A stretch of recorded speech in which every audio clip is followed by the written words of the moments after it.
This is the Milo Beasley Show. This is the Milo Beasley Show. There's only one thing you need to know. This is the Milo Beasley Show. And now, here's your host, Milo Beasley. And welcome to the Milo Beasley Show. Episode 211. We're hanging out here at Florida SuperCon. My guest this week, Guy Hutchinson. How you doing? I'm doing great. You're all professional now. I hit the big time. I say if you're gonna do something, do it right, or do it handsome cheap. Jacket and yeah, I'm trying to. It looks up. when you walk in someplace and you have the jacket. Like I'm wearing like a tank top. No spoilers. Yeah. But it look like it put looks. that jacket on. Put the jacket on. It looks like I don't know if you can see. I'm wearing like Zubaz and sandals with socks. But I would still buy insurance from it. Well, so we're hanging out here at SuperCon, yes. man. And you had your. How many panels did you do this with? You did a ton of panels. Like 11. 11. Yeah. Anything to get a group of consumers in a room. That's my goal. Yeah. So like you gotta be tired at this point, right? No. Panels are easy. Okay. Panels are easy. What's hard is the weird thing is. Wait, did you see that? No, we're just talking. Panels are easy because, like, you sit there and you talk like this. This is easy, right? Yes. But what's hard is when you're greeting people, like at a table. You sit at a table, people come up, you shake hands with them. That because you're always up. You know, it's like all of a sudden you're like a salesman, you're a greeter at Walmart or something. Absolutely. That's harder. Yeah. It's an exhausting thing. Yeah, because you're trying to sell yourself. Like you're literally you're a salesman who's on from what is this thing like 10 a.m. till like 10 p.m. Yeah, and I mean, if you're up there for 2-3 hours, hey, how are you? Good to see you. Absolutely. And everybody, these wonderful people that you meet, they come back and they're like, "You remember me?" And I say, "Yes," because they look familiar and they're like, "What's my name?" And I'm like, "Why would you do this to me? Why? I thought we cared about each other. I don't have the brain cells." You know how many people that like this weekend walking through the floor and people were like, "Hey, Milo," and I was like, "Hey, man!" Yeah. I had one. Well, I get to blame it on concussions. That's true. I don't. Sure. I have not taken any chair shots, but I had one. We did a panel last night. Yes. And I could not remember one of the presenters, and I'd known her for years, and I couldn't remember her name. But there's a lot of names. And but she has one name. It's not like she has an unusual name, though. Correct. And I can't remember it now. I still can't remember. But thankfully. So we're talking. But yeah, so like, I want to talk about the obviously people who know me know I'm a huge Disney fan. And you do the Drunk on Disney. I do podcast. So how did that come about? Like, was it just That's a very good question. Does it sound like to me? It just seems like you were drinking, you were talking about Disney, and you said, "You know what would be funny? Putting this on a podcast." It's sort of how it happened. Here's what happened. I've loved Disney forever. And Drunk on Disney, just for anybody that hasn't listened to it, it's a Disney podcast.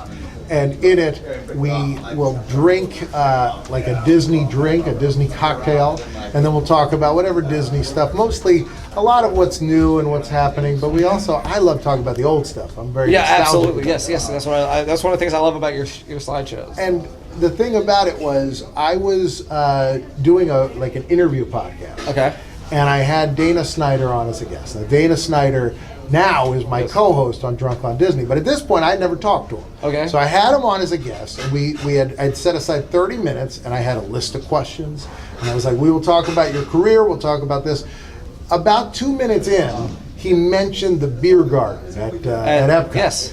And then we talked about Epcot for 2.5 hours, and we never talked about his career. So I didn't realize that Dana was a big Disney. Is giant. Dana's a bigger Disney fan than me. I guess you just don't realize. Yeah, you don't realize. Master Shake from Aqua Teen Hunger Force knows more about Disney than anyone out there. That's crazy. That's insane. I mean, he is the type where you name I know a lot of it, and I'm always learning more. Like anytime somebody introduces me and says, "Oh, he's an expert," I say, "I'm not an expert," because I'm always learning new things. But you Dana, just like it. Right. Yeah, but I always want to learn more. But Dana, you mention something, he'll be like, "Well, the guy who designed that building was so and so, and they used parts from." But we talked about it, and then we finished this call. We finished this 2.5-hour thing only because we both had other things to do. Right. And so this wildly out of control podcast, he was like, we should do this again every week. And so we just did that again every week, him and I. Then we made it its own podcast, and then we started doing the conventions, and that's the fun stuff. Yeah, that's absolutely. You get to actually the fans. I mean, the rooms are packed. Yeah, it's great. Right It's until fun. I get on the mic, and then half of them leave. No, you were fantastic on that. I hope that somebody recorded that. Oh, I and hope put that online. not. No, there's people I know we that will were never in be there. employable again. No. Oh, that's right. There's people that I knew that we mentioned. All right, no, don't talk about it. All right, or in robots, the despicable things you would. How does one come up with the idea? Hey, let's do a KFM on Now, like I always- audio animatronics. Now your show, you can't say what. No, those- I can, but you know. we don't have to be Right. classless. I just want to make sure. Right. But I know a lot of people say it's FMK, right? or MFK. But I guess it could be Right. any one of them. It's any of I them. think K should be last because that's the Right. the harshest one. Yes, F well, should be like Mary, in the middle. it could be. Well, that could be harsh. Hopefully, my wife or yours is not watching this. No, yeah, what we did was we decided because that's a fun game to play. Yes, it's a bad And so game to play. we mentioned, we should do that as a Disney edition. And every time we tell people, they're always like, oh, so what is it going to be? Cinderella, Snow White, Sleeping Beauty? And we were like, no.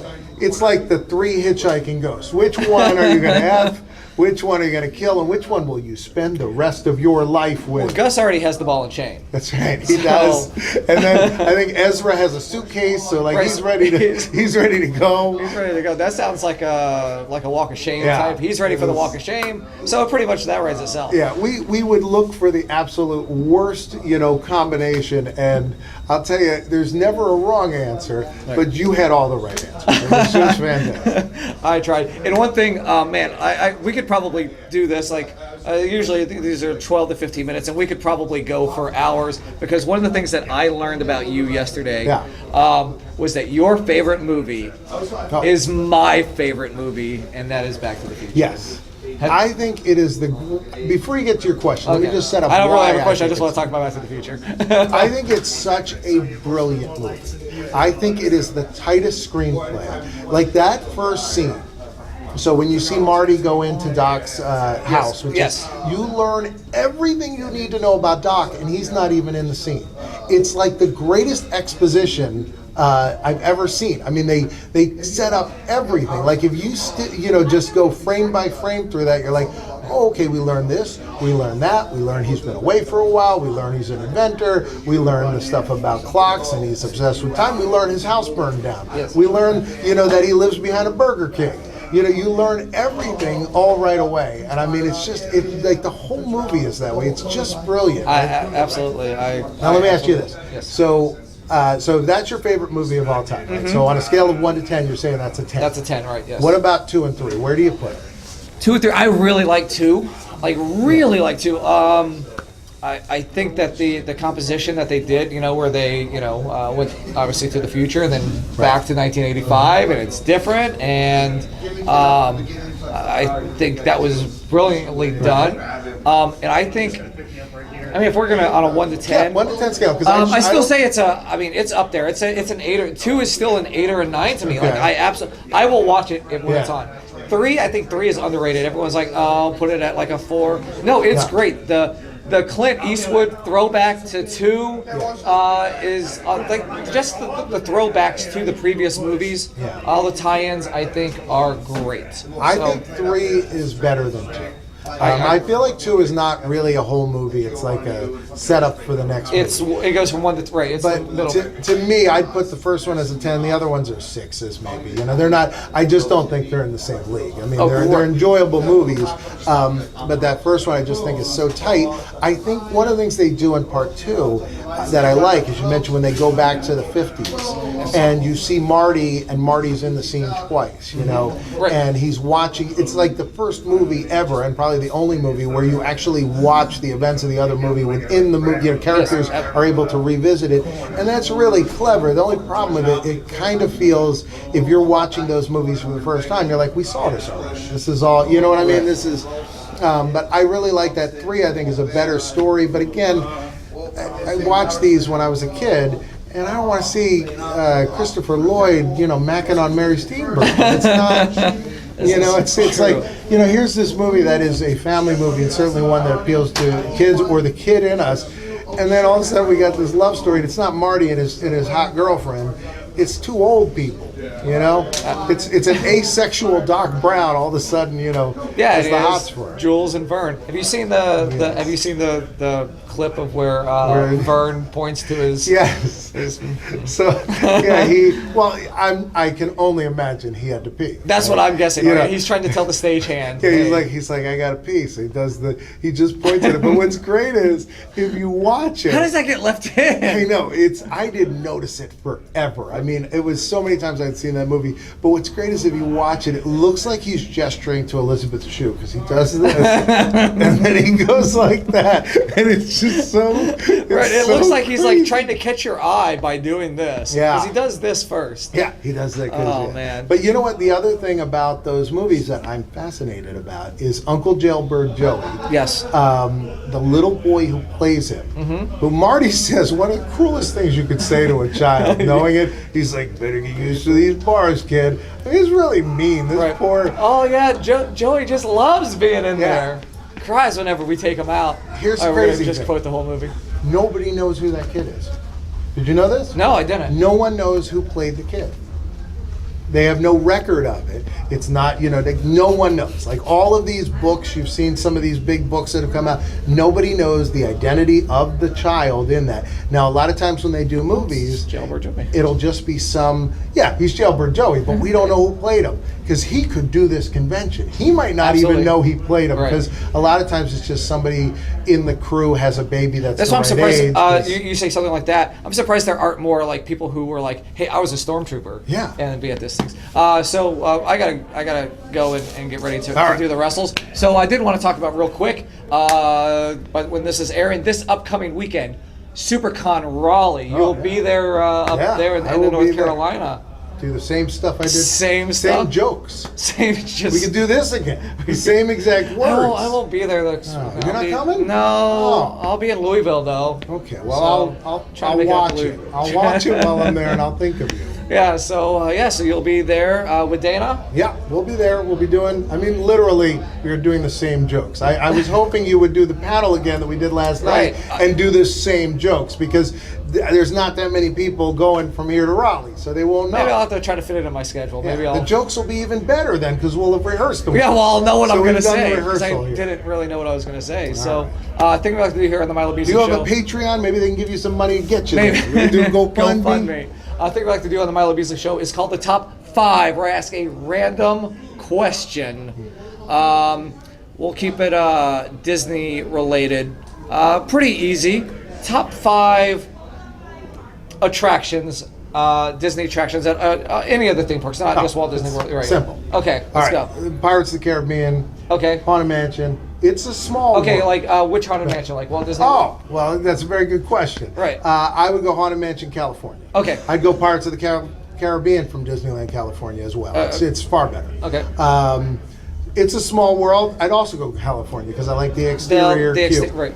And that's a great ride. That's kind of underrated as adults because the song's so annoying. But it's just one of the greatest. Jungle Cruise, and it really doesn't matter which one. It just matters that you get a really good skipper. Correct. You get and in California, you're more likely to get somebody that is an aspiring actor that wants to impress you. They see you in your jacket and they think, oh, this guy may be a big-time TV producer. That's what I'll do. I'll wear my jacket and I'll get a really good experience. Get pumped up. Whereas in Florida, you get some kid who's like, oh, geez, well, I was either here or 7-Eleven. And that's 4. And then 5, I'm going to throw in a wild card and I'll say any of the spinners. I'll say Dumbo because it's a classic, and I'll say the California one because I don't like how they doubled it up. It's not that great of a ride, but the thing about it is Dumbo, where it is positioned. You know what? Scrap that. I'm putting the carousel. Okay. King Arthur's Carousel. King Arthur's Carousel. That's I great. would put Carousel of Progress, but it's debatable as to whether that is a ride. Just Anyways, so we'll go ahead and wrap fine. up. Yeah, that's fine. So where can folks find you on the social medias before we wrap up? it's Guy Hutchinson on everything. On everything, awesome. And of course, you can find me at The Wrestling Bum on all the socials. Please check out our previous 210 episodes of The Milo Beasley Show on YouTube. And yeah, that's it. See you guys next week. See you in Raleigh. I won't see you in Raleigh. He'll see you in Raleigh. And yeah, thanks for watching. Sunday, it's 22nd, it's myself and Matt Seidel in an awesome looking pay-per-view, Slammiversary 16. Myself and Seidel for the X Division title. And check this out, when I win the X Division title, because of course I am. Of course. I'm changing it to become the Weapon X Division title. Thank you. That's awesome. You're welcome.